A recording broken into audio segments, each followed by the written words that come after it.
This show is sponsored by Alicia's Pillows and Things. Check out the Facebook page, Alicia's Pillows and Things, where you will find home decor you will not be able to resist at prices anybody can afford.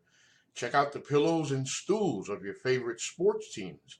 Maybe you want a set of your kid's favorite cartoon or movie character. You can also get full body and neck pillows as well.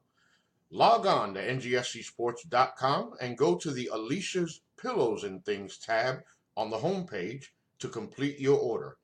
It makes a great gift for Christmas at an affordable price. NGSC Sports. We never stop.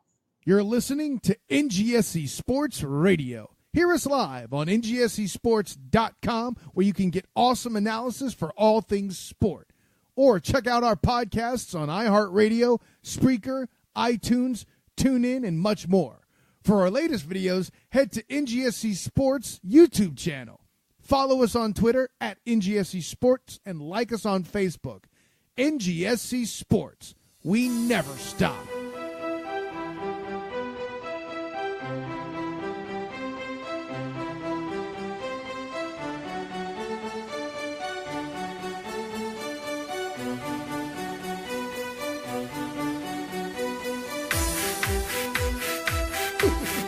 That's the way to start the show. I'm probably cutting all of that from this edition of the A Foreign Affair podcast.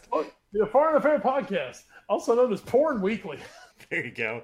Welcome to the A Foreign Affair podcast. I am Edward Green, joined as always by my call and cry, Wes Bradshaw, as we are, just it's a normal Wednesday night for us, really, bringing you the latest in Premier League football action, which was, basically kind of like porn.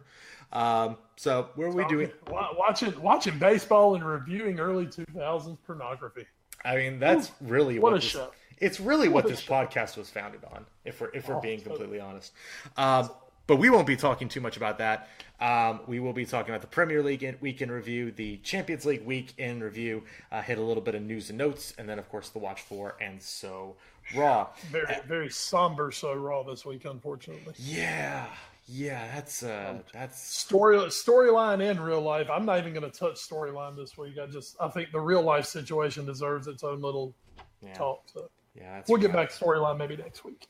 Absolutely. Well, as always, the podcast is presented by NGSC Sports at ngscsports.com. We never stop, as well as Alicia's Pillows and Things. If you need an ottoman or a pillow that is emblazoned with your favorite team's logo, check out her Facebook page at Alicia's Pillows and Things. Go check that out on the Facebooks. So that's going to kick us off here for the start of this podcast. As we head into the Premier League, I need to go live on this video. Why does this keep going backwards? That's weird.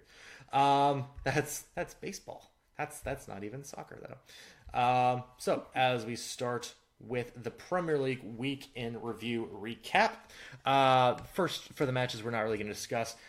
Newcastle's season just keeps getting worse. They lose at home at St. James Park to Brighton and Hove on a 29th minute goal from Baram Kael.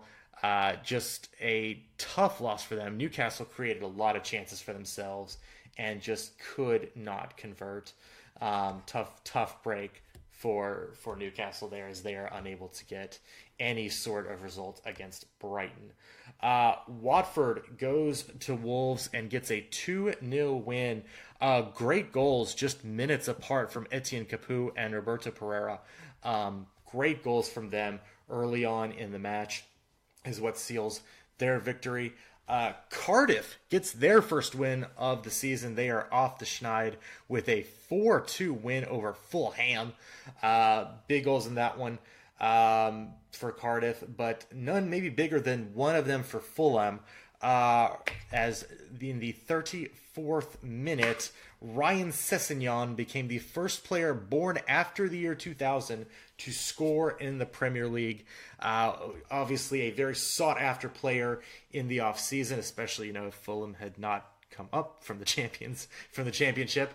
But Sessegnon, a very great young player, and showing off with his first goal in the Premier League.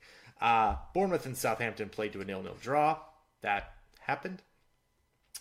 Everton needed 2 late goals to beat Crystal Palace 2-0 at home.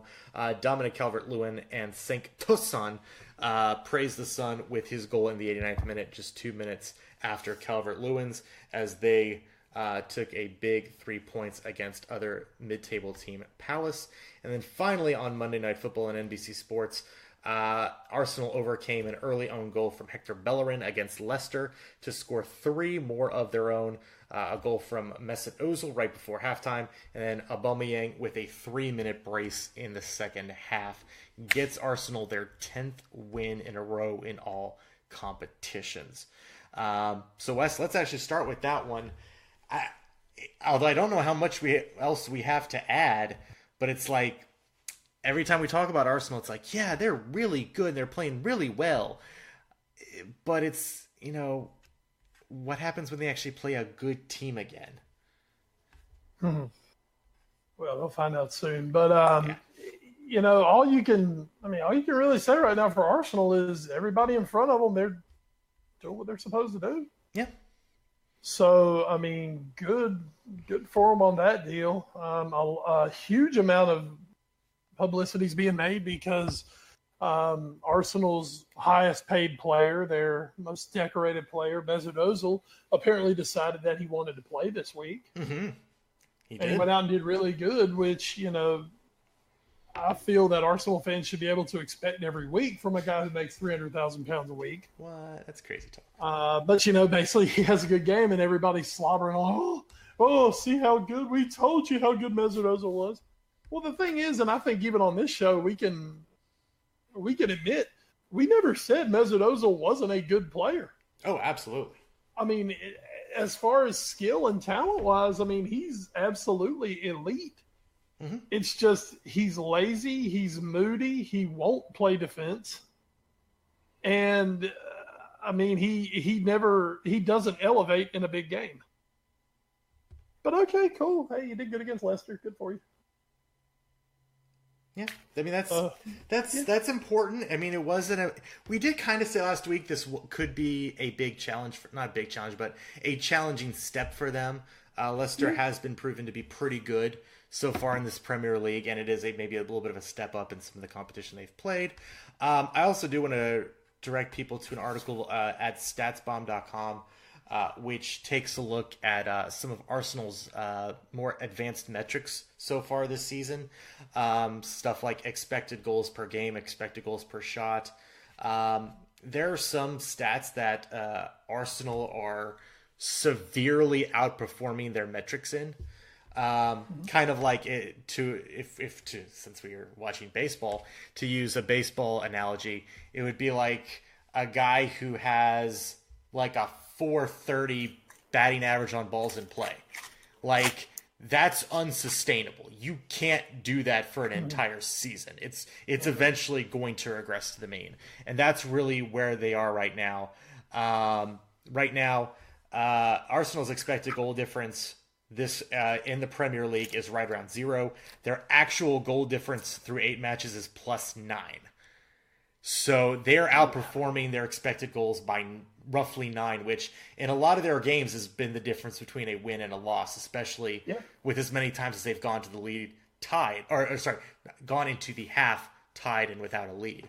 So, that's a really big thing that could become semi-unsustainable. And it's also probably part due to the talent on the other side of the ball when they've taken the field lately. So, again, we do know, we mentioned this last week, and we'll just go over it again real quick, their upcoming schedule when things will start to get a little more tough.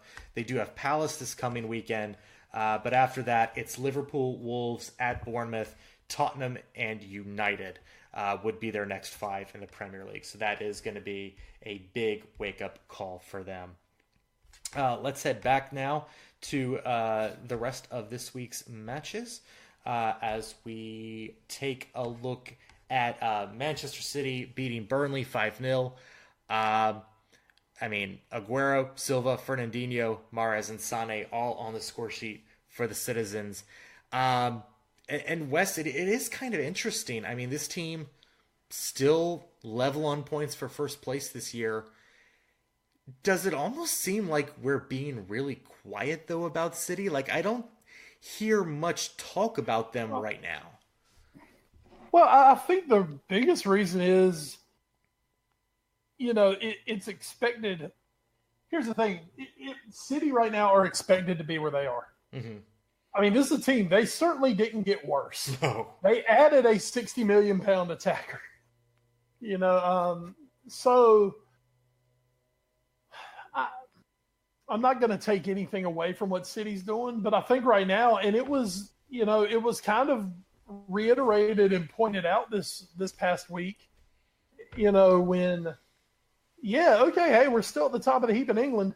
And Pep made the comment that, paraphrasing, I don't think this is a Champions League winning side. Right now, and another way I heard it put, and I think this is correct.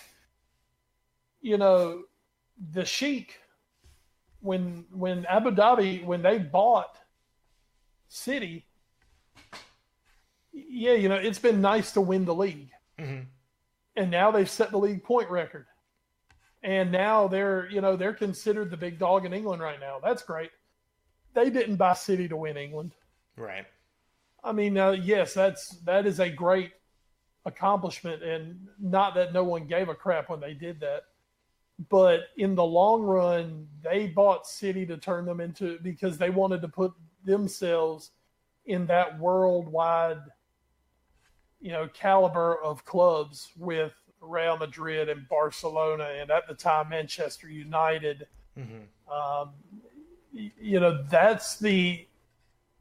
That's the room that City want to be in right now.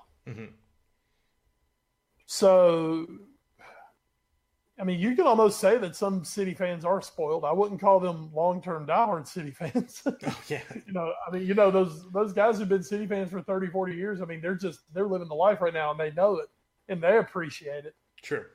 But I just, I think we're just not hearing that much City talk all the time. Just because I think they've been there, they've done that, they've set the record, and now almost more important is now what they can do in Europe. Yeah, I think that's about right. Where you've got Chelsea, who we'll talk about, who are exceeding expectations. You've got Arsenal, who are exceeding expectations. You've got Liverpool, who are maybe living up to expectations, but also you've got a rabid fan base that hasn't won a league in nearly 30 years. And right now winning the league for Liverpool is maybe the most important of all things for them. So that's why they're getting a lot of talk.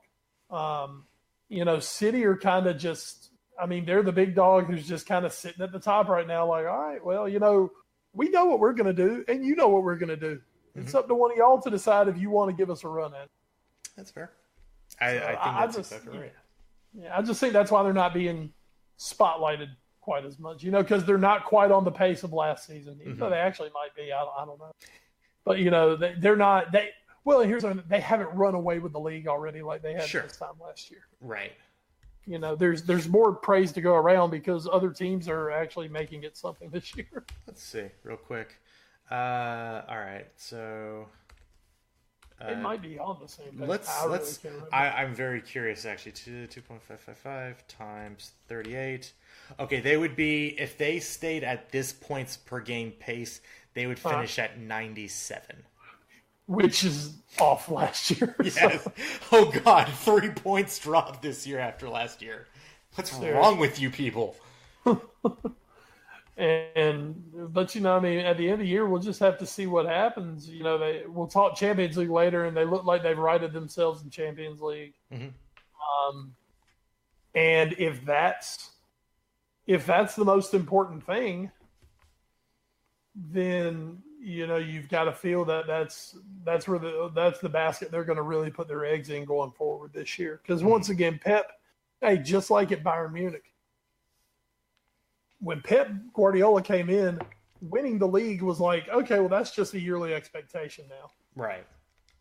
If you don't win Europe, this hasn't been, this ain't what we hired you for. Hey, we won the league under Roberto Mancini, and we won the league under Pellegrini. Oh, Pellegrini. Mm-hmm. You know, congratulations, you can win the league just like those guys did. We didn't bring you here just to do that.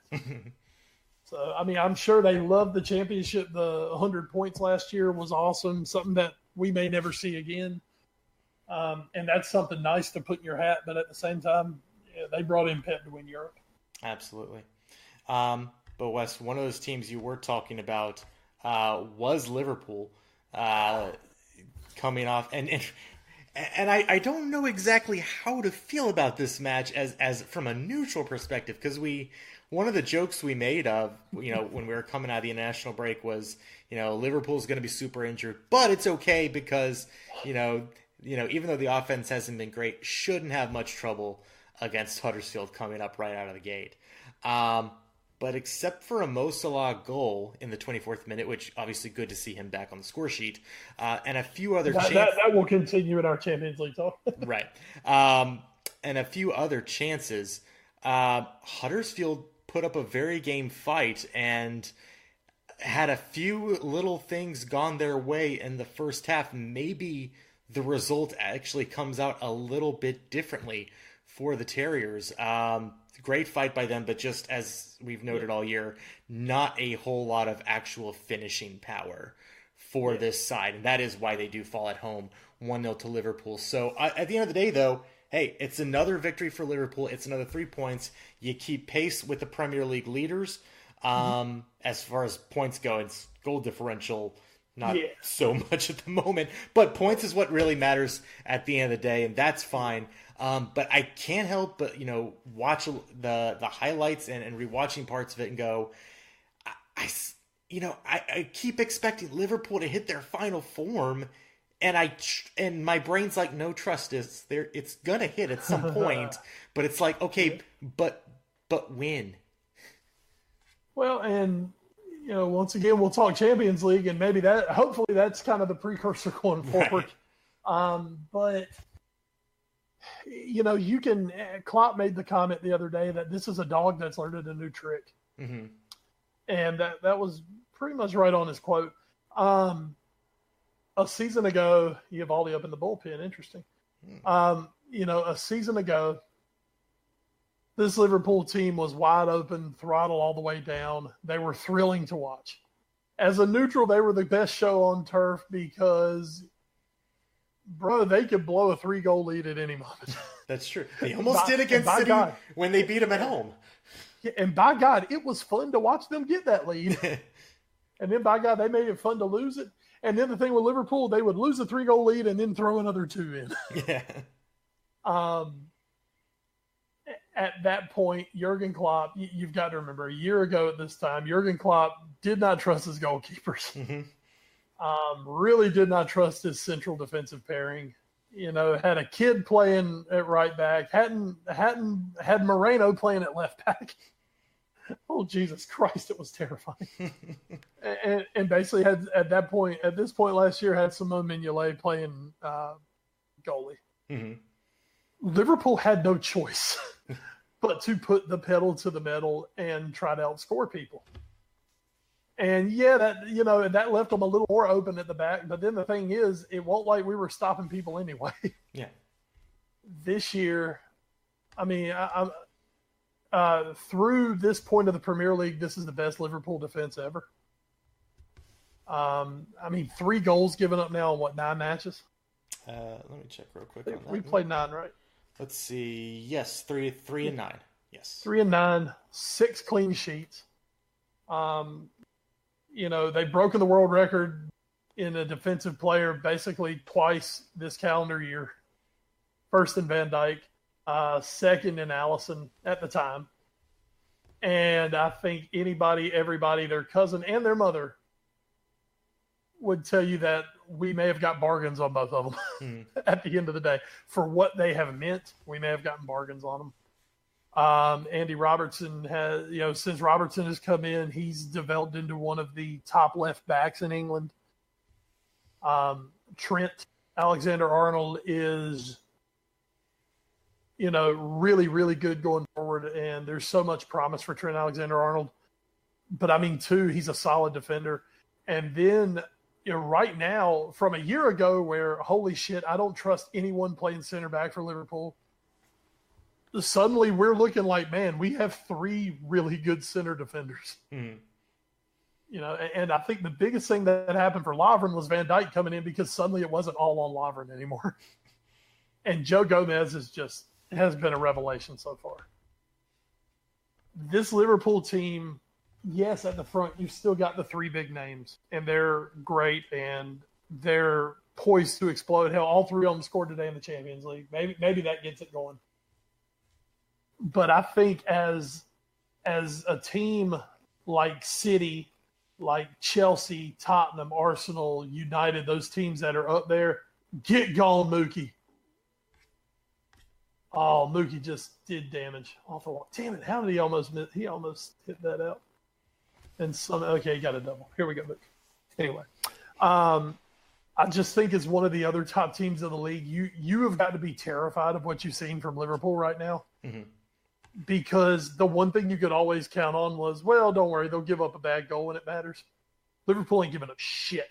Mm-hmm. I mean, you think about it, they've given up 3 goals, and one of them was the ultra fuck up from Alisson on the dribbling. Yeah, against Leicester. And he ain't come close to doing that again. Yeah. Against Leicester. So other than that, I mean, they've basically given up 2 goals this year. They've beaten PSG at home. Obviously, we'll talk more Champions League later. I know I keep saying that, but I promise we will, folks. I mean, right now, the thing is, if Liverpool start banging in 3 goals a match, holy shit, is all you can say for everyone involved, because this doesn't look like the team that's going to have many 3-3s this year. Mm-hmm. This looks like a team that, there might be a 2-2 sprinkled in there.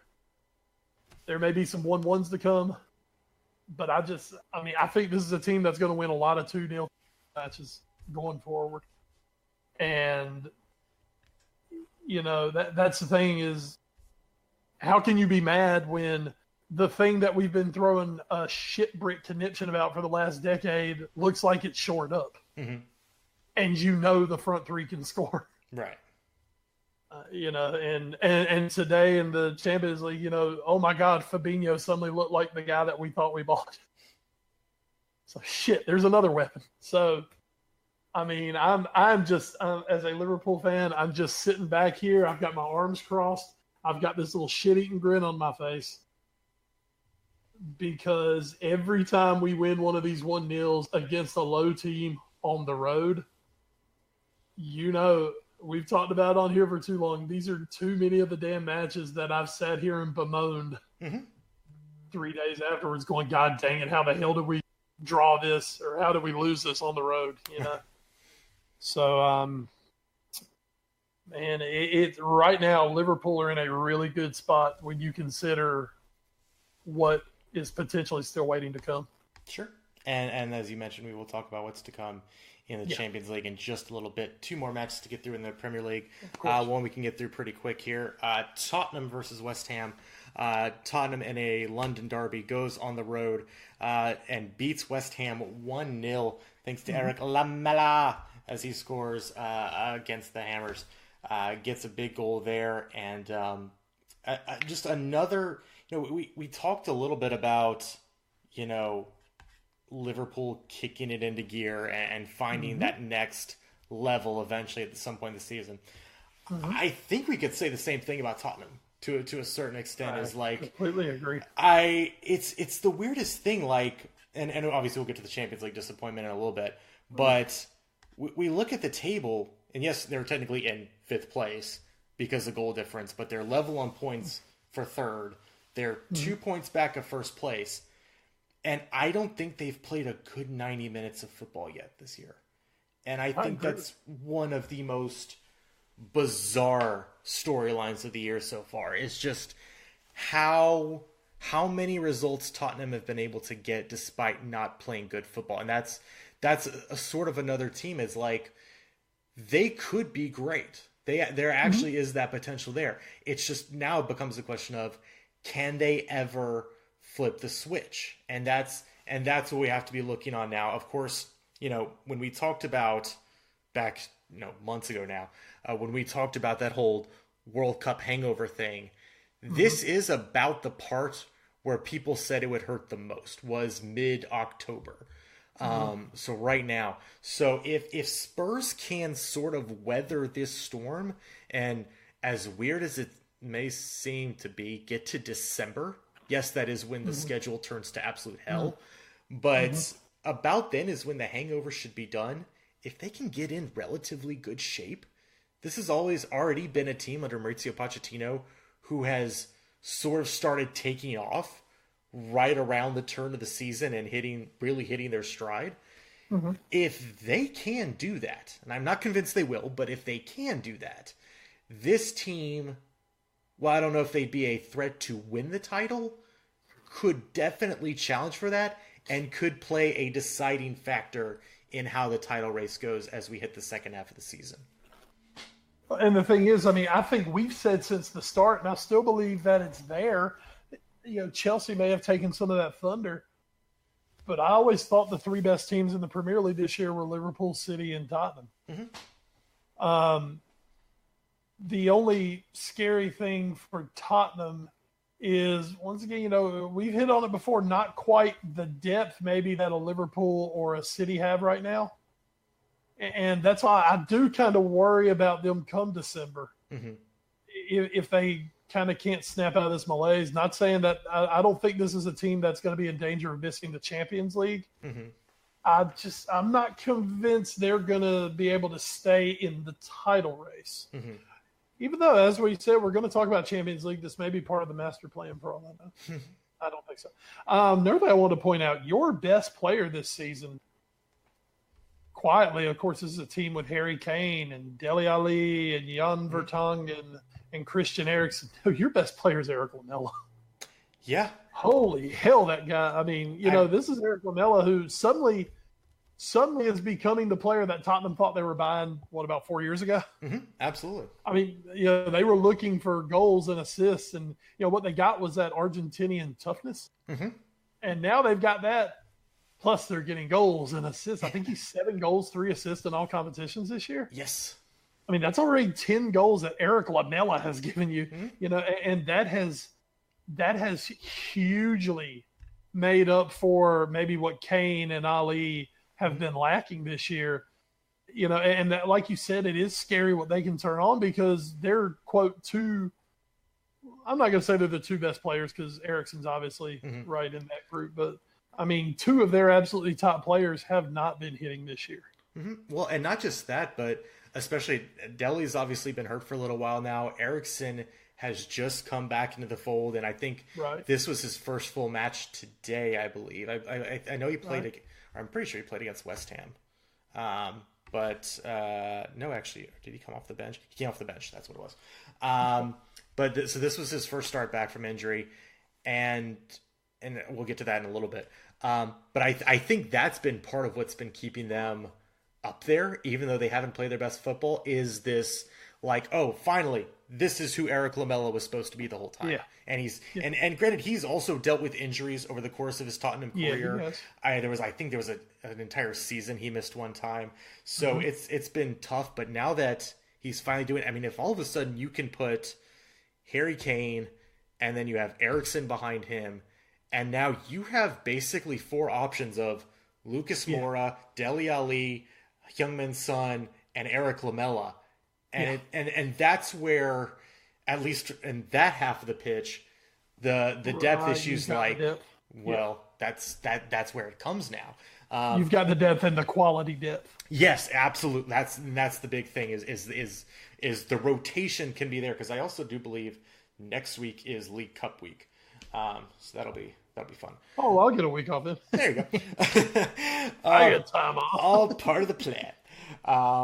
So yeah, I absolutely agree with you. I think Lamela has been a revelaton this year, and has quietly been keeping Tottenham surging, at least in the Premier League, as a guy who's been really able to step up for once a season offensively as well.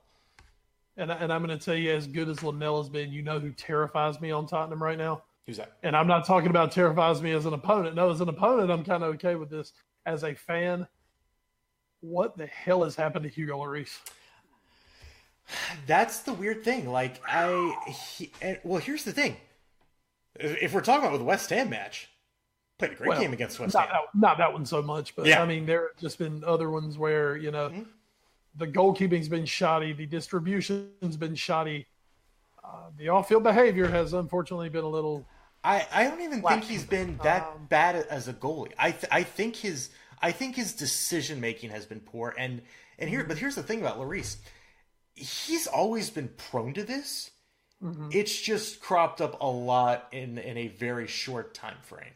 It has. I think that's the key. I don't think anything's been wrong with his actual shot stopping ability. I think his shot stopping ability has still been good. And again, versus West Ham, he was called on a couple times and made some great saves. I think it's, I remember 4 years ago, him in a Chelsea match making an absolutely terrible error. Like, this is kind of what he does every once in a while. It's like, well, we're gonna roll the 20-sided die, and as long as we hit 1 to 17, we're fine. But if we hit 18 through 20, well, we're kind of fucked. And it seems like lately he's been rolling a lot of 18, 19, and 20s. And that's the bigger issue. Is I think he's been fine elsewhere. I think he's just made a lot of very poor decisions of when to come for balls and when for not to, as we saw obviously in the Champions League today. And as someone who's lived through poor decision making as a goalkeeper, the one thing that could frighten you from that is, do your defenders start to lose any sort of confidence in him? Because hey, once again, as a Liverpool fan, we'll tell you, they start losing confidence in the keeper. Guys start overplaying, trying to keep shots from happening. And that's just something that you hope is not going to befall Spurs. And you hope Lloris, and obviously Lloris has all the pedigree in the world at this point. I mean, World Cup winner. What else you want? World Cup winner. So it's there. Mm-hmm. It's almost like he's just off a little bit right now. Well, and I wonder if it's just because all this decision making, these are where the errors are coming from.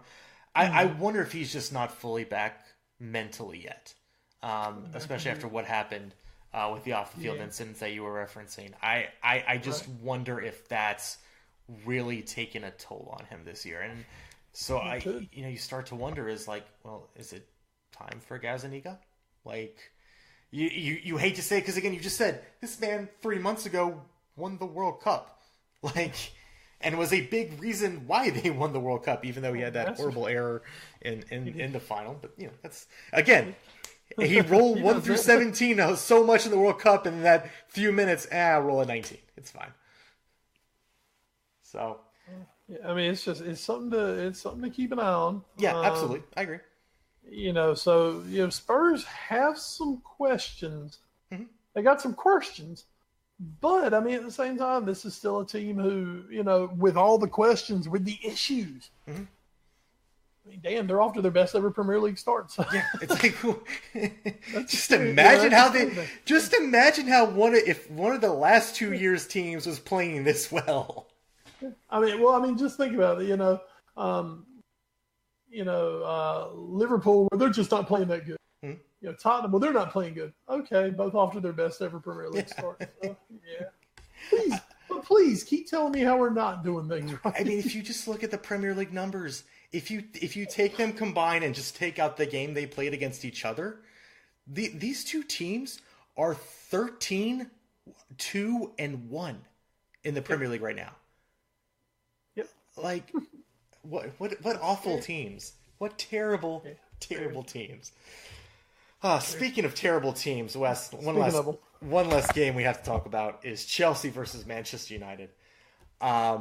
Chelsea looked to put their former man Jose Mourinho to the screws as Antonio Rudiger, who's now great and deserves a pay raise, scored a goal in the 21st minute for Chelsea to really get them started. But in the second half, it sort of became all United. Anthony Martial with the goal in the 55th minute, and then just 18 minutes later scored what looked to be the match winner for United. Great game for Martial. Unfortunately, it was not enough as after the second Martial goal, United sat back, invited the pressure, and allowed Chelsea to climb back into the game. And in the 96th minute, Ross Barkley, the hero, he's actually still alive at Chelsea, put in a thrice deflected shot in the box to give Chelsea a point at home. Still haven't lost this year. And one of the assistant coaches for Chelsea sent Jose Mourinho into an absolute rager on the sidelines. I've watched that replay probably about 10 times. I understand what the assistant coach is doing. Still kind of a dick move. But we can talk about that, obviously, as But that said, I mean, look who's complaining. That's always the thing with Josie is let's look exactly who's complaining. So. As my mother always said, 2 wrongs usually make for good television. And this was good theater at Stamford Bridge, Wes, as it ends 2-2. So United, I don't know how they come out of this feeling. They scored goals against a pretty good defensive team in Chelsea on the road. Mourinho let them open it up a little bit until he then reparked the bus with the 1-goal lead. This is a game United should have won. And so I don't think they can come out of this very happy, even though at the start of the day, if you tell them they're going to get a point at Stamford Bridge, probably pretty happy with that result. Yeah, but they need wins. True. You're right. They need wins, because they're out of the title race. Oh, for sure. It's pretty easy on that. But at the same time, their goal still is to make it back into the Champions League. Mm-hmm. Even though apparently once they get there, they're not on the level of teams anymore. But anyway, we'll get to that later. They're 7 points out of a spot right now. They are, and not only that, everybody else is playing well. Yeah. And they're looking still to put points between them. Mm-hmm. Oh, and don't forget, they still before Christmas, they still got City. They've still got Liverpool coming. Mm-hmm. So, you still got tops coming. Mm-hmm. I believe they still got Arsenal coming. I believe you're right. So, there's 3 of the teams ahead of you who are playing really well, and you still got them to play. It's just another week of as the world turns at Man United. Mm-hmm. Once again, the Champions League match didn't help. And they're kind of all over the place. That's the biggest problem. They're just all over the place. Guys will have a good game and then disappear. He made a comment today that, they didn't have Fellaini to come on and change the game. Jesus Christ. Someone's been listening to Roberto Martinez a little too much. Yeah, that's it. Yeah, the problem is if that's who you're modeling after, that's not a good thing. So. Mm-hmm. Yeah. But yeah, it's just 2 steps forward, 2 steps back at United. Yeah. It's just how it is right now. And I don't know, there's almost a malaise going around. But that's it. They're just, Mourinho signed these guys. They just don't seem to be very good. Mm-hmm. Either that or he just can't coach them.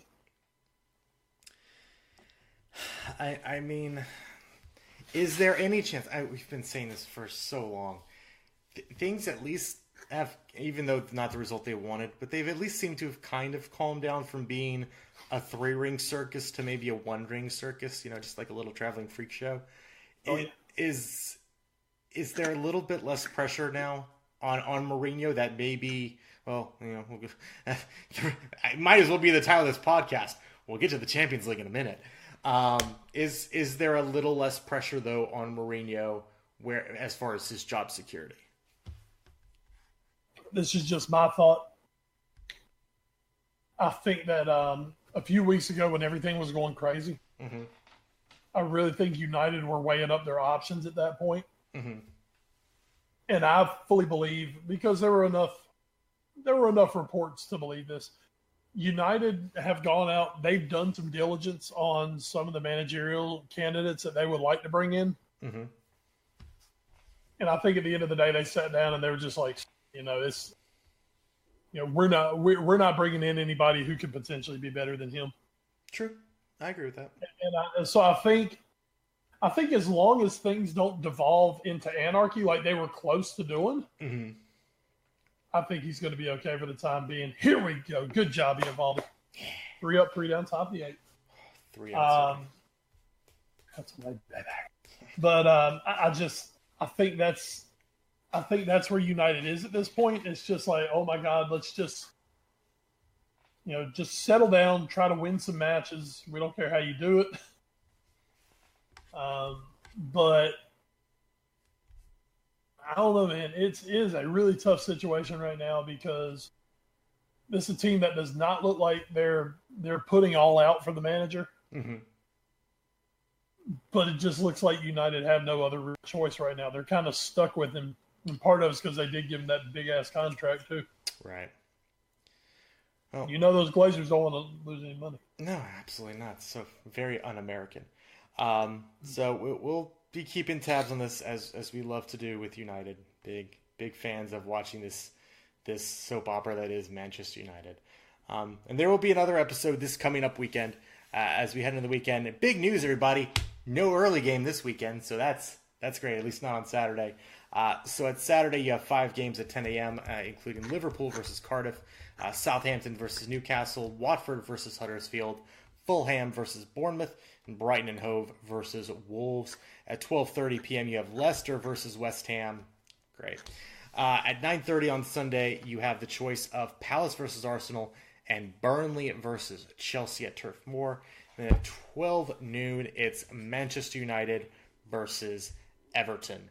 And then on Monday Night Football on NBC Sports, Tottenham Hotspur host Manchester City, looking to give the citizens their first loss of their Premier League campaign and maybe bounce those last 2 games of the weekend, obviously we know Tottenham City. Mm-hmm. That United-Everton match could be very, very interesting. Hey, right now, as we look at the table, Everton currently sitting above United right now. City and Liverpool right now level on 23 points. City up 10 in goal differential. Then Chelsea, Arsenal, and Tottenham all at 21 points in 3rd, 4th, 5th. Bournemouth currently sitting in 6th. Watford in 7th. Everton in 8th. Wolves in 9th. And United in 10th place, 7 adrift of a Champions League spot. At the bottom of your heart, the relegation zone, Cardiff currently sitting in 17th thanks to their first win of the season. They're at 5 points. Currently, thanks to their win, edging out Fulham on goal differential, who's sitting in 18th place. Huddersfield looking for their first win of the season still. They're on 3 points, and as well as Newcastle in last place with 2 points on the season. By the way, really quick, just to throw it out, Liverpool going to have to be careful with Cardiff this weekend. Mm-hmm. Cardiff throwing up those big Premier League numbers. It's only the first time since 1961 that they've scored 4 in the top flight. Yeah. Hey, it could happen twice.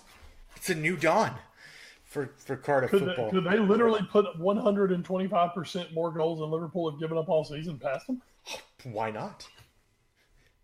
Stranger things. I come up with a lot. Neil Warnock, that's why not. Oh, well, you know what? Fair enough. All right, let's head to the Champions League now. We'll run through these results from this past week. Over in Group A, Club Brugge and Monaco played to a 1-1 draw that saw them each pick up their first points in Group A. They still sit and congratulations to Thierry Henry, yes. new manager at Monaco, getting his first, I believe, positive result for them. I need to check on this, and I don't know if I'm going to or not. So I'm just going to throw this out there.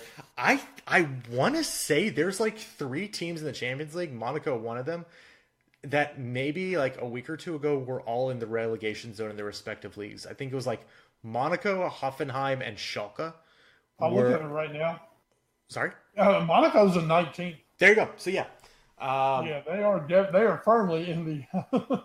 So very interesting to see Champions League teams, especially ones like Monaco, who have been really up there and even popping up a few times over in Ligue 1, down in a relegation scrum. How very, very Chelsea Jose Mourinho of them.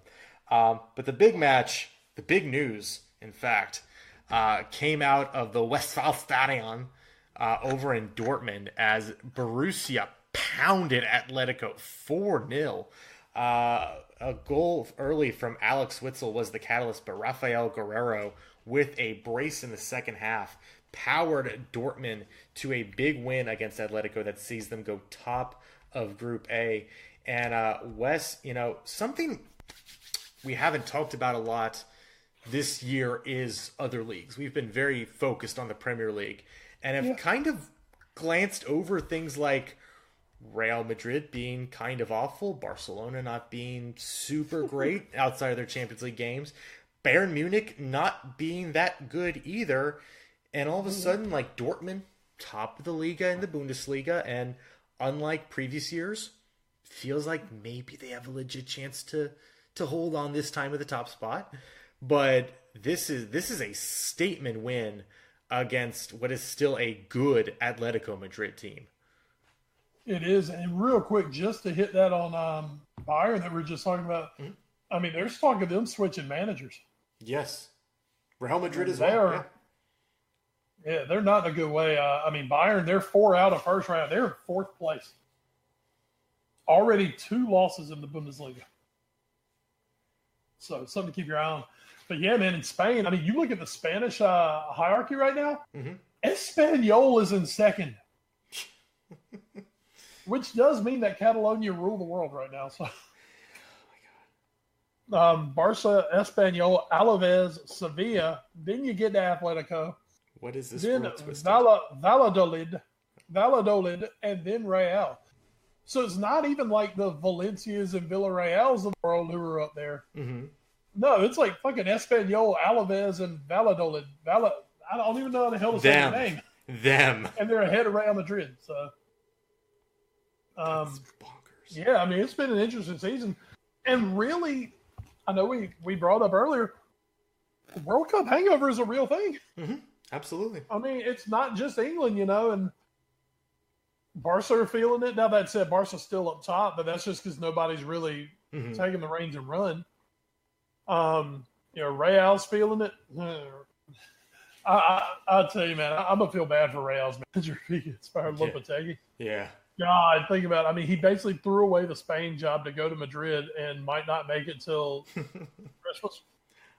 You got to believe there's going to be a whole lot of people pulling a Nelson if that happens, though.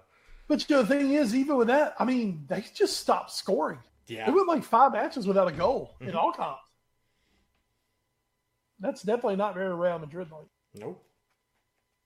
We keep saying it's a new dawn. I mean, this is a scary post-apocalyptic. No Cristiano Ronaldo walking through that door. You go to Serie A, and Juve's right there where they should be. Yeah, very true. Cristiano will give him another title. Messi, of course, out right now with a broken arm. Yeah, didn't play today. That was awkward. Will not play. I believe this weekend is the first Clasico. He's not going to play this weekend either.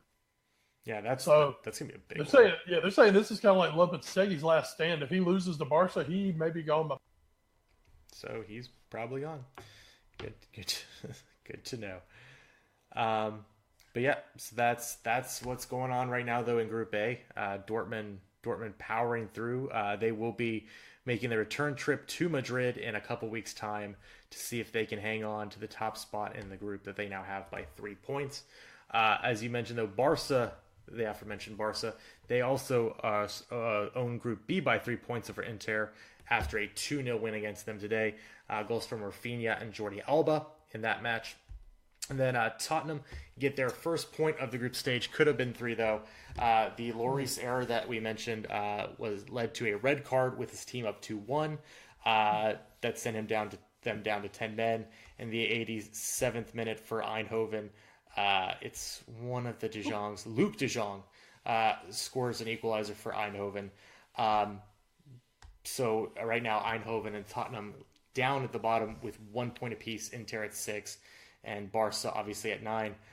Tottenham needing to get a victory against PSV in the return leg next week to get some hope of trying to advance out of this group now. Which is, I mean, this is really sad because we talked about, Tottenham haven't put together a full 90 yet. Mm-hmm. That was pretty close to a damn good 80 though. Like that's the sad part about this whole game is this is near as peak Tottenham. I've thought about banning this phrase forever and ever on this podcast. Tottenham could have had 5. I mean, that's really how well they played. Just a few shots, 2 shots going off the woodwork. Multiple block shots, so many shots on target compared to PSV.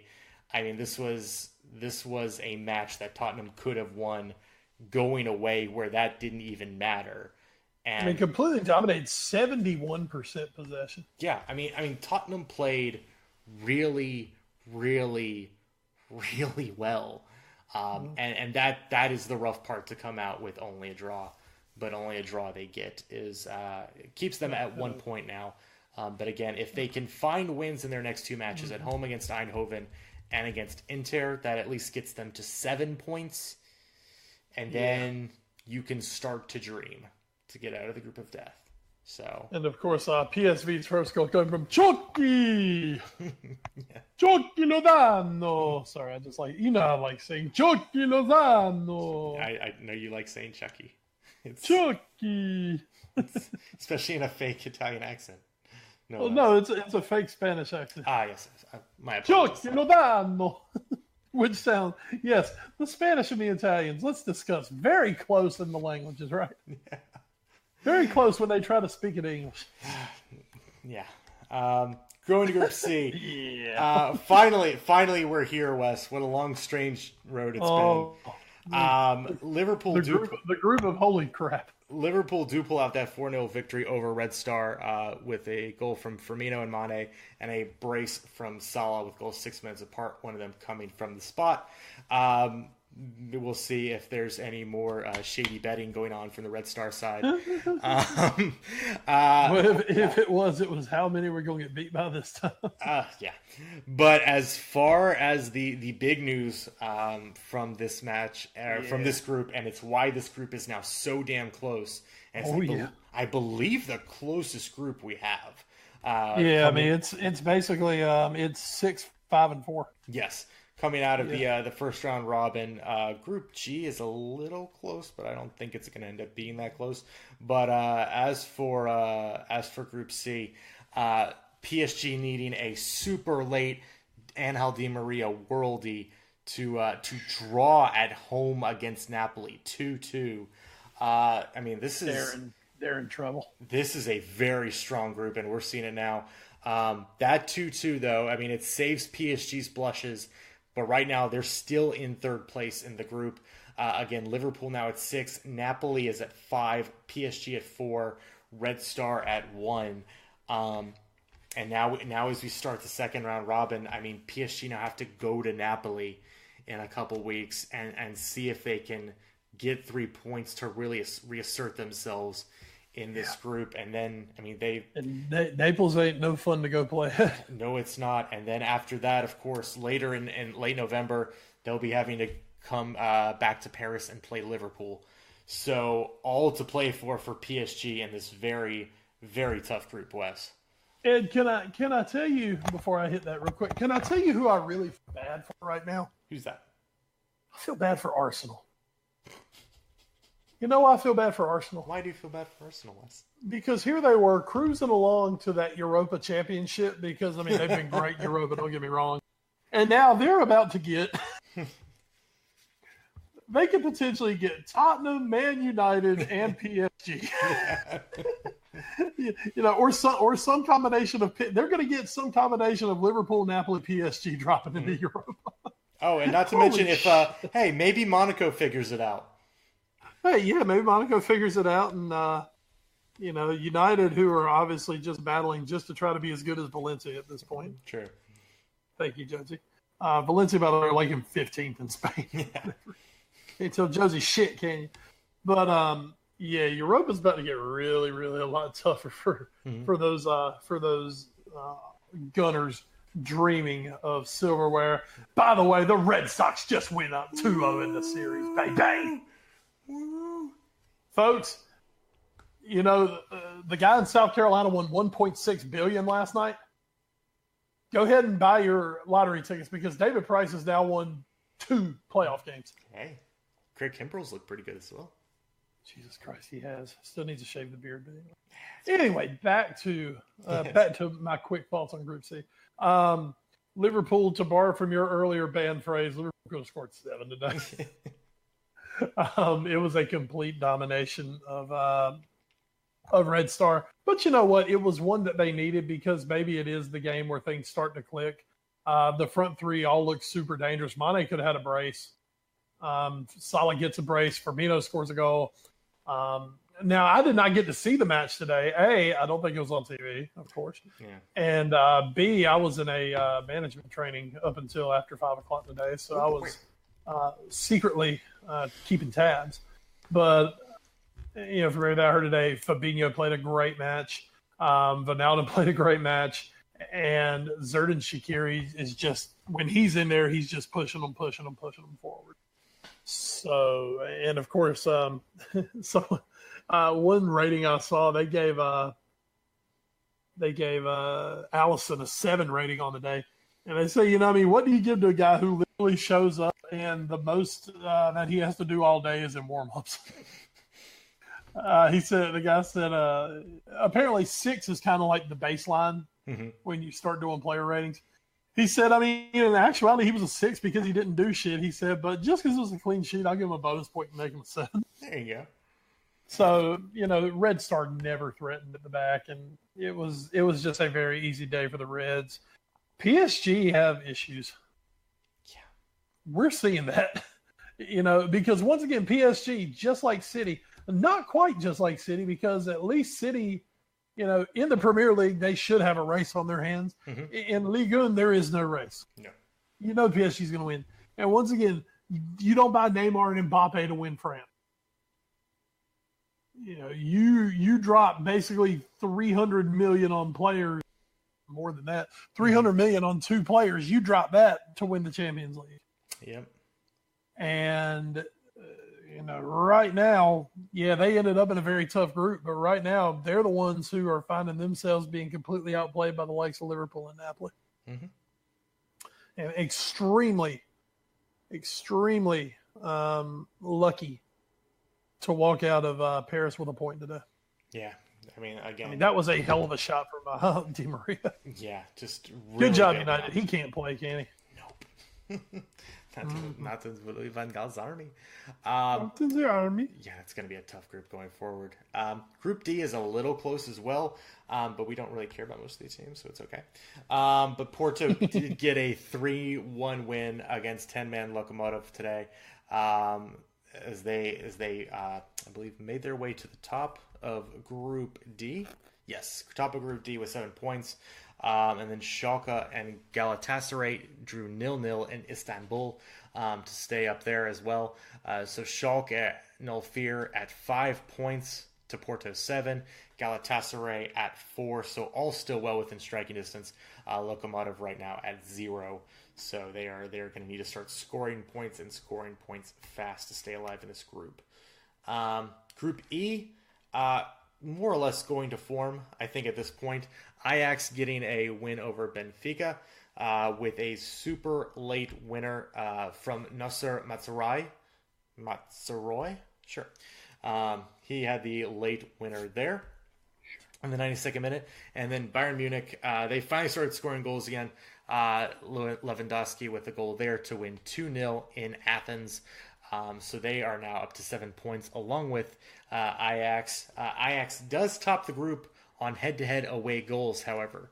But Benfica are only on 3 points. Athens are at 0. So these look like, Wes, your 2 teams who are going to be moving on to the knockout stage from Group E. Absolutely. It just doesn't even look like there's going to be much of a fight there. And Ajax, who really expected that? Mm-hmm. We know they've got some good young players, but Benfica, I think, were still favored to be the one to come out of here. But Ajax are doing their jobs, and Bayern just, bleh. Yeah, it's not been a good season for them.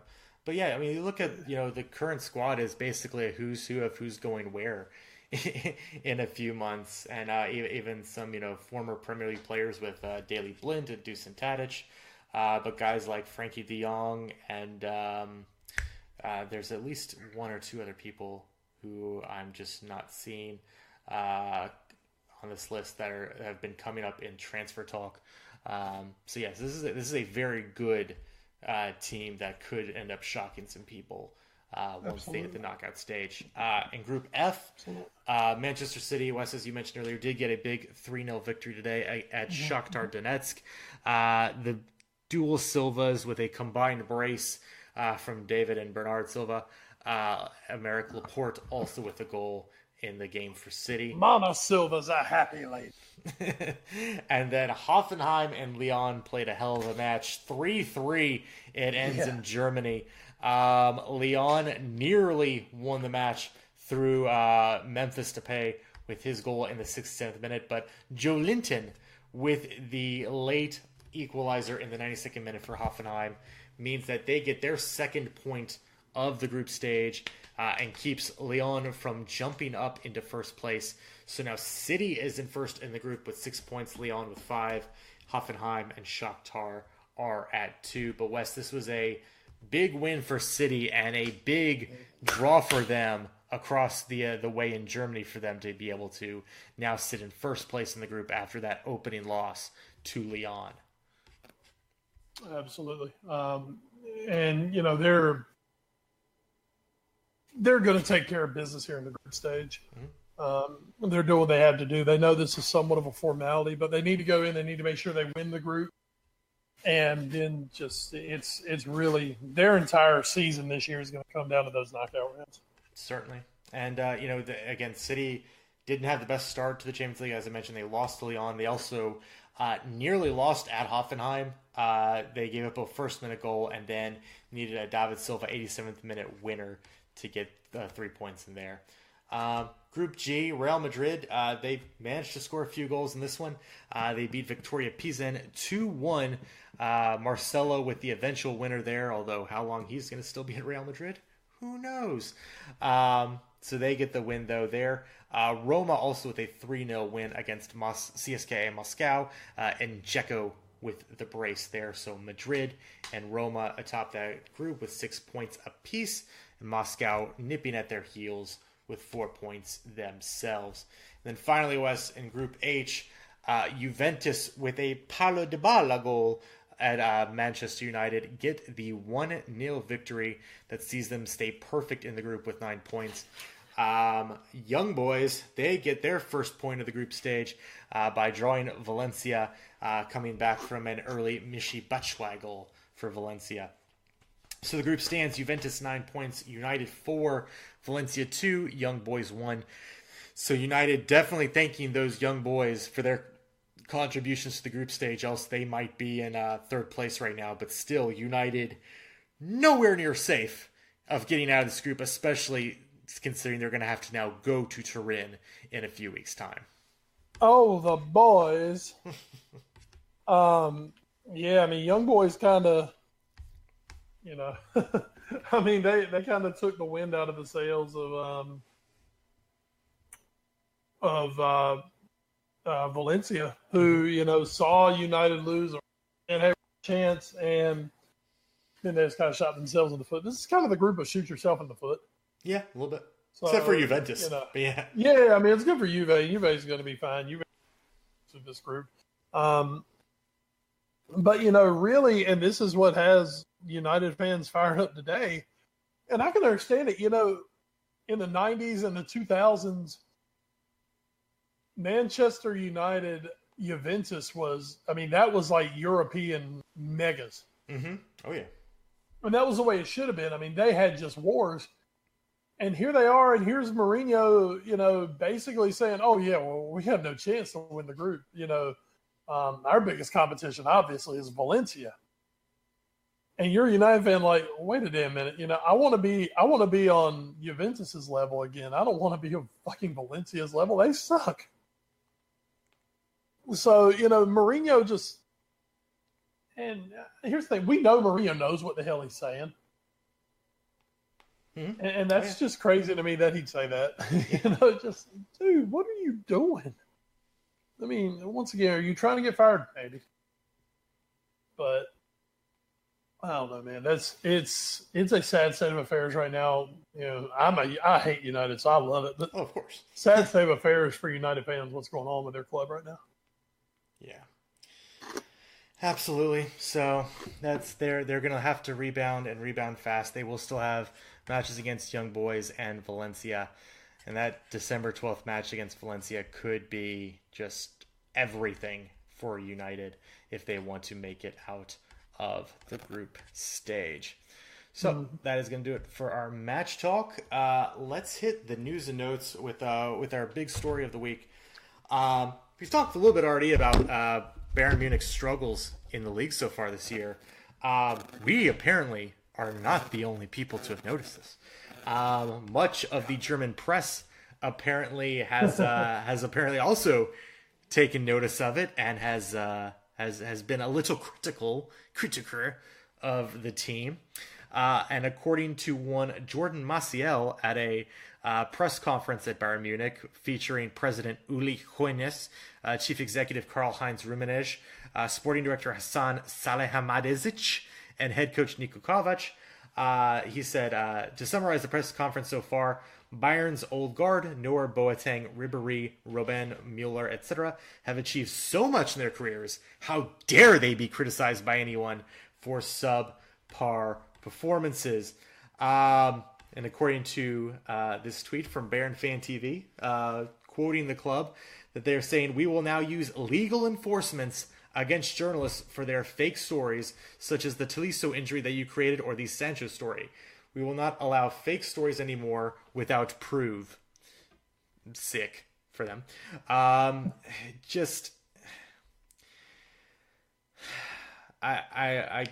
can't understand. We've seen so much of this, happen, here in America, unfortunately, with non-sporting things, and even to some extent some sporting things as well, with all the regional sites we have. But this is insane, Wes. This is Germans. Germans are a little touchy. I feel like we found that out the last couple months. Germans are a touchy folk. But I mean, and obviously, you don't want journalists reporting fake stories or getting their sources wrong, but to just simply criticize someone if they're playing bad, like a Neuer or Robben or Ribéry, which, hey, by the way, with the way Bayern's sucking, there's probably a reason that they are, and it's probably fair to criticize them for it.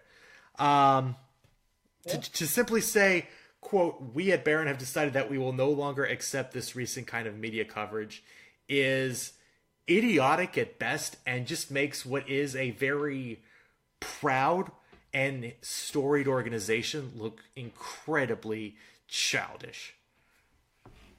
Yeah, I mean, this is stupid. Excuse me, bad press is just part of the game. Mm-hmm. I mean, if you're not playing well, expect to be called out, especially when you're someone like Bayern Munich. Mm-hmm. I mean, this is what happens when you don't play well. People get pissed and people are going to call stuff out. And yeah, it might not all be true, but,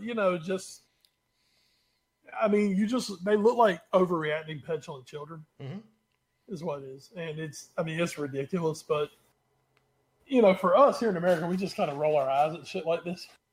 Yeah. But come on, man, just, get a grip. You know who I think should be your new manager, Bayern? Who's that? You and Jose Mourinho sound like you'd be perfect together.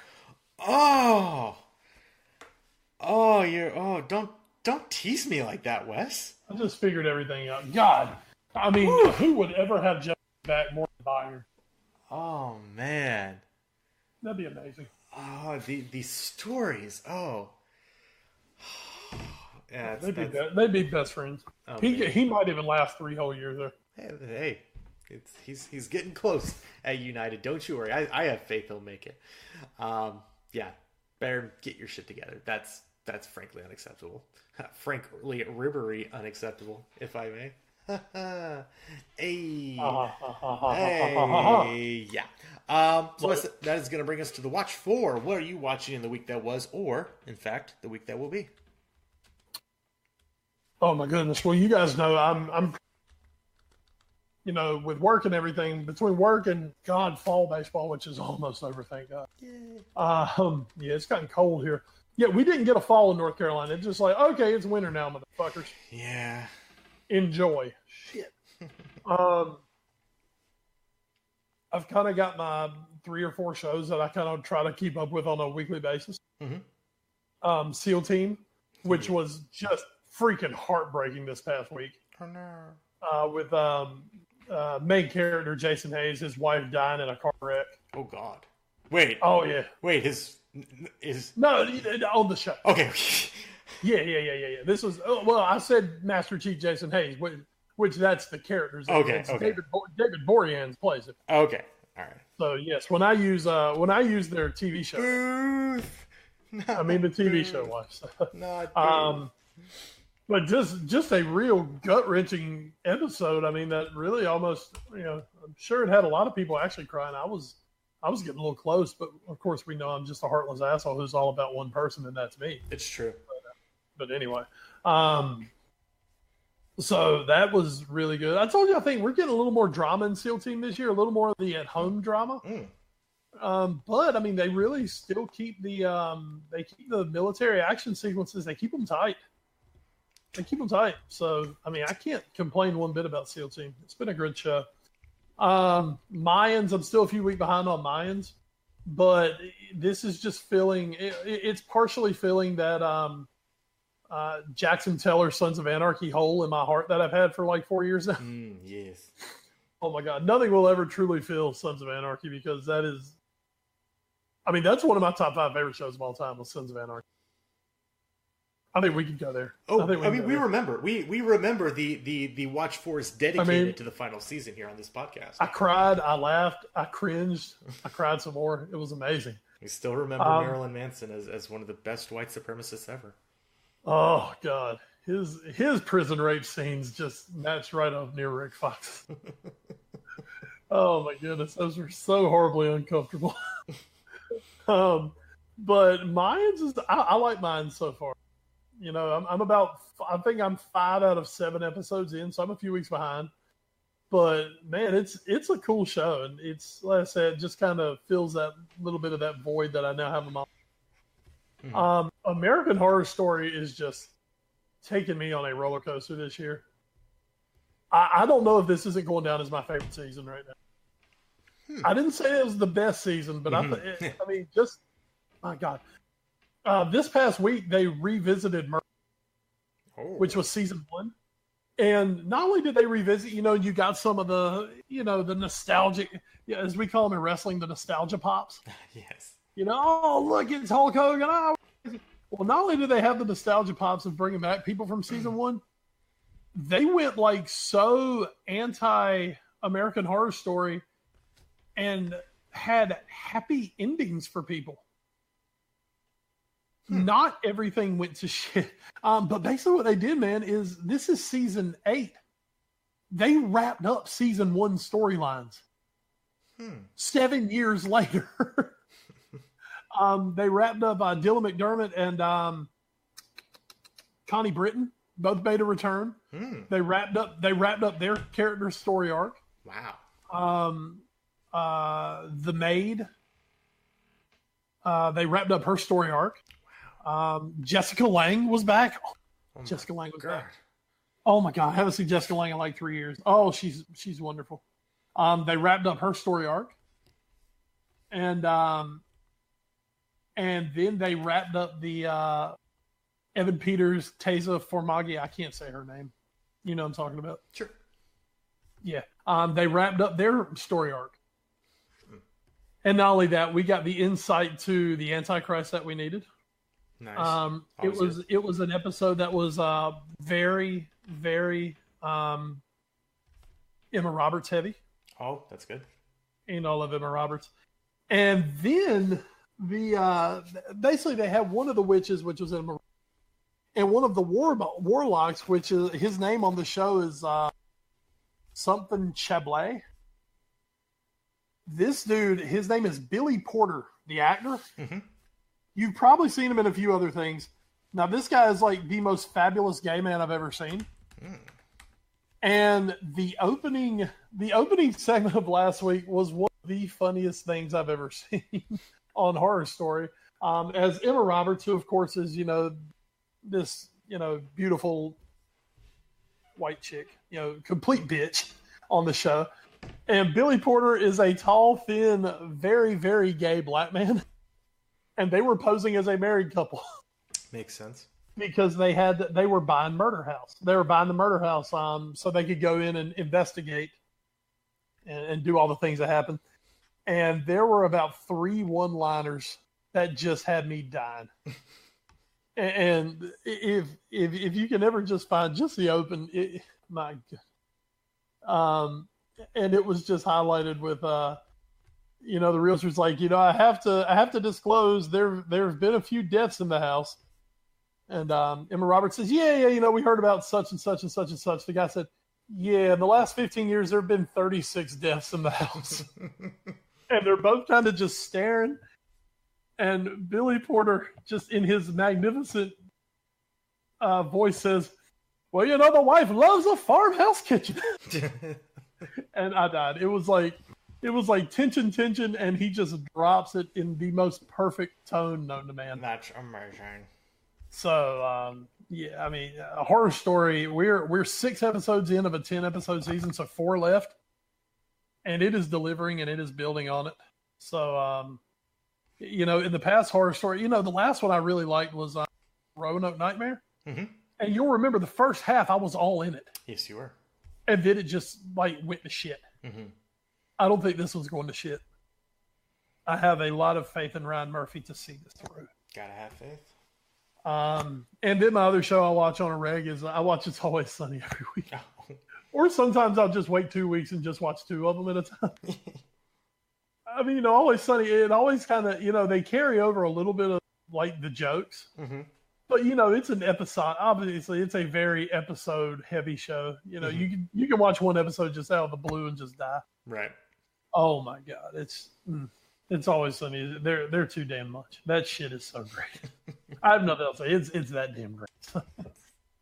So those are my watches this week. Like I said, I've got more shit in. I hope to someday soon start the new Magnum VI. I hope it doesn't get canceled before I watch it. So. You never know. Yeah, you never know with CBS. But anyway, that's me. So I have one show on the watch for this week. Obviously, I have a couple other ones that are going on, like Superstore and Good Place. But one that was brought to my attention by a couple people I know who can recommend stuff like this. It is Gaikotsu Shotenen Honda-san, which translates into Skeleton Bookstore Clerk Honda-san. It is an anime about a guy that works in a bookstore and helps customers who happens to be a skeleton. And it's not really brought up that he's a skeleton. It's not like a point in the plot. He's a skeleton. So what? It's just who he is. And for anyone... So many virgins in Japan. For anyone who's ever... You've obviously not seen enough hentai. There's they're not the virgins. That's true. I saw an article today. I just read that headline, so I don't know if it was real or not. An actual call into question of, is Japan making more sexy anime to bring up the birth rate? Jesus Christ. They need the birth rate up. It's a good question. But again, if you have ever... So it's not so much about the skeleton man, Honda-san. It is about the mundanity? Mundaneness? And oddities that can come of just interacting with customers. So if you've ever worked in retail in your life, I would suggest checking this out. Very short. Each episode is only about 9 minutes long. So definitely a short little anime. I believe right now there's 2 episodes. And you can find them on YouTube. Just search for the show. Skeleton Bookstore Clerk Honda-san. It's really good. It's a weird cast of characters, but again, like one wears a pumpkin on his head, one has like a face painted like a mime, One has like a knight's helmet on. One just wears a bag over her head. It's fine. Again, none of this is ever brought up. Like the fact that they wear these things, or the fact that this guy's a skeleton. No, it's just that's who they are. So inclusivity is really the point for Honda-san. So go check that out. Of course, it's kind of like you remember BoJack Horseman. I mean, Has it ever really brought up that he was a horse? No, it's actually just like that. Yeah. Oh Jesus. So Japanese BoJack Horseman. Not as nihilistic though, which is nice. So I have no cute segue for this one because of the severity of the story. So we are just gonna throw it over to Wes for So Raw. Yeah, it's a suck ass So Raw this week, and it doesn't even have to do with the storyline. You know, we've been bitching a lot lately, and that was all kind of overshadowed this week. You know, a guy who is, I think, definitely the word for Roman Reigns is polarizing. Mm-hmm. You either hate him or you love him. I'm one of the few. This goes against my internet wrestling fandom. You know, that I'm supposed to hate Roman Reigns. I don't hate Roman. I just, as I've told you forever, I just think they horribly misused Roman. They have him totally miscast. Mm-hmm. You know, it's like, you know, every now and then you watch a show and you're like, yeah, this guy doesn't need to be the hero. You know, he what the hell? And that's kind of been my WWE thing with Roman Reigns. So, I mean, everything I've ever heard, he's an awesome guy. I mean, they say, you know, you meet him in public, cool, he's down to earth, really nice guy. You know, we'll sign an autograph. You know, we'll take pictures with your kids. Well, it came out this week, and Roman Reigns came out and announced that he's had a relapse of leukemia that he's had for 11 years, which is crazy because 11 years ago, I mean, the guy was playing football. Yeah, you know, played for Georgia Tech, was an All ACC defensive lineman. But apparently, it's kind of made a comeback on him, and he's having to step away from the business for the time being, for, you know, kind of an, you know, not known how long amount of time, you know, to concentrate on battling the disease. Now, leukemia, cancer in general, you know, this is something as sports fans that we've come to look at as, hey man, you know, look, take your time, go do what you've got to do, but you know, hey, we think you can come back. We're looking for you to come back. I mean, to me, one of the most famous, you know, athletes to beat something, you know, you look at John Lester. Mm-hmm. Yeah. You know, John Lester beat Hodgkin's disease. Mario Lemieux beat Hodgkin's disease. You know, this is one of those things. I don't think this is like a death sentence for Roman Reigns. It doesn't sound like it is, you know, but you've got to take the time you need to fight it. You know, once again, Lester did it. Lemieux did it. Others have done it. Lance Armstrong, I know he's kind of, you know, on everybody's shit list at the moment, but, you know, I mean, what he did really coming back from that was incredible. Just maybe had some chemical help with it, but anyway. But, yeah, so Roman ended up the Universal Championship. And I'll tell you, man, Roman Reigns has had kind of some bad luck. Every time he seems to win the championship, he'll hold it for a while, but he seems like he's almost snake bitten when he wins it. Yeah. You know, nobody ever wants to see him win it, but you know, so I don't really have anything snarky to say this week about him. You know, all we can say here, because, you know, we official campaign years ago, one of our opening things was we're pushing Roman Reigns for SummerSlam. We did. It's true. Yeah, and we did that here and on the TV show. You know, that was always our thing. Hey, we're pushing Roman Reigns for SummerSlam. And we meant it. We like Roman.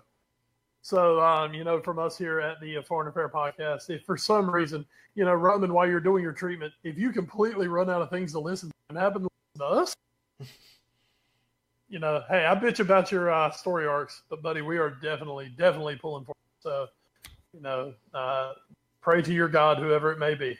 You know, throw one up there for the Roman Empire. And I'm hoping to see him back soon, better than ever. Just bring him back as a heel, damn it. Yeah. So we'll talk a little storyline next week. I'm so raw for you next week, and we'll kind of catch up on some storyline and where we are and everything.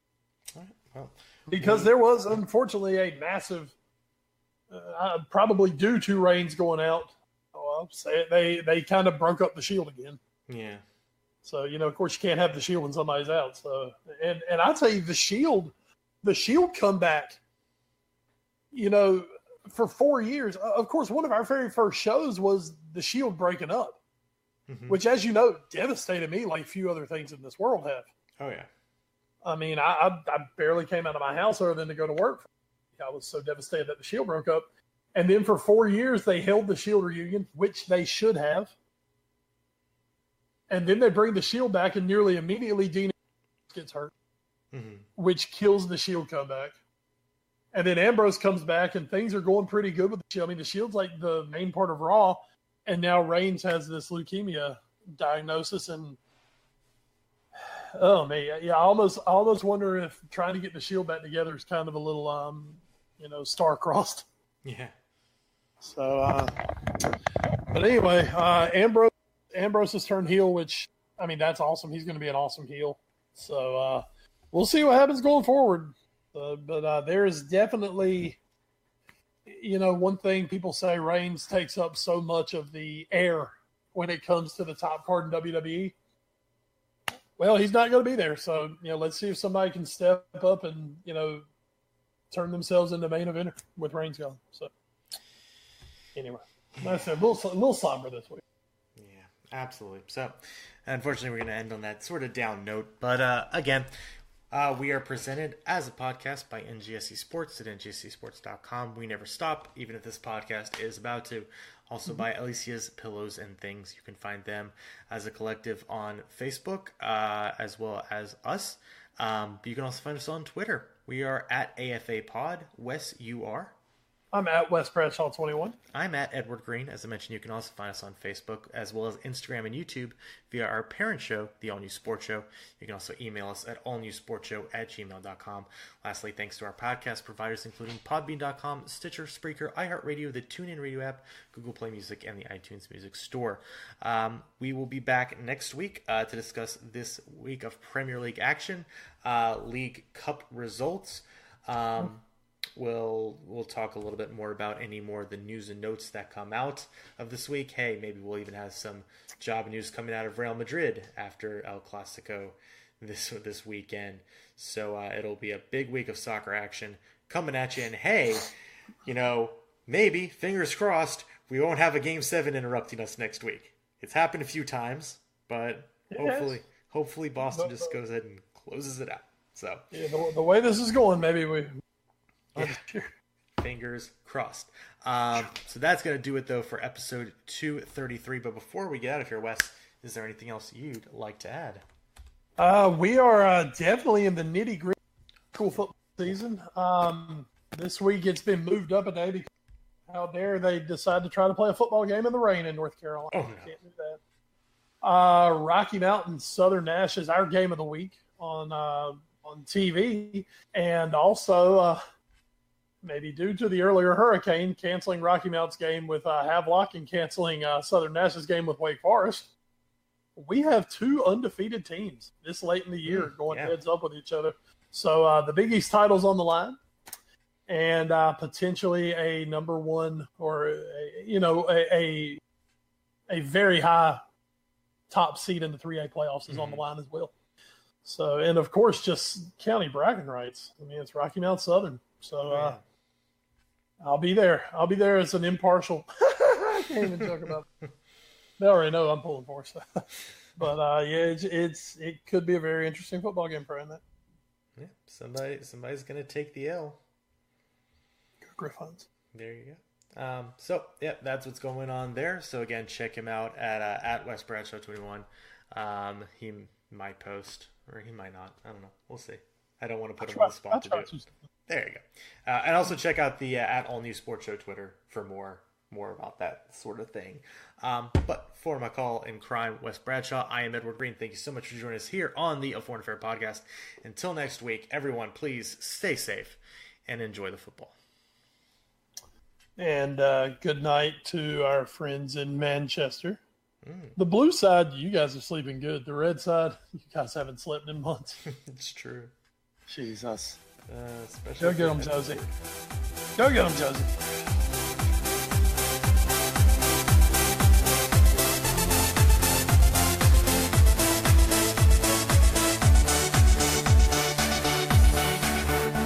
This show is sponsored by Alicia's Pillows and Things. Check out the Facebook page, Alicia's Pillows and Things, where you will find home decor you will not be able to resist at prices anybody can afford. Check out the pillows and stools of your favorite sports teams. Maybe you want a set of your kid's favorite cartoon or movie character. You can also get full body and neck pillows as well. Log on to NGSCsports.com and go to the Alicia's Pillows and Things tab on the homepage to complete your order. It makes a great gift for Christmas at an affordable price. NGSC Sports. We never stop. You're listening to NGSC Sports Radio. Hear us live on NGSCsports.com, where you can get awesome analysis for all things sport. Or check out our podcasts on iHeartRadio, Spreaker, iTunes, TuneIn, and much more. For our latest videos, head to NGSC Sports YouTube channel. Follow us on Twitter at NGSC Sports and like us on Facebook. NGSC Sports. We never stop.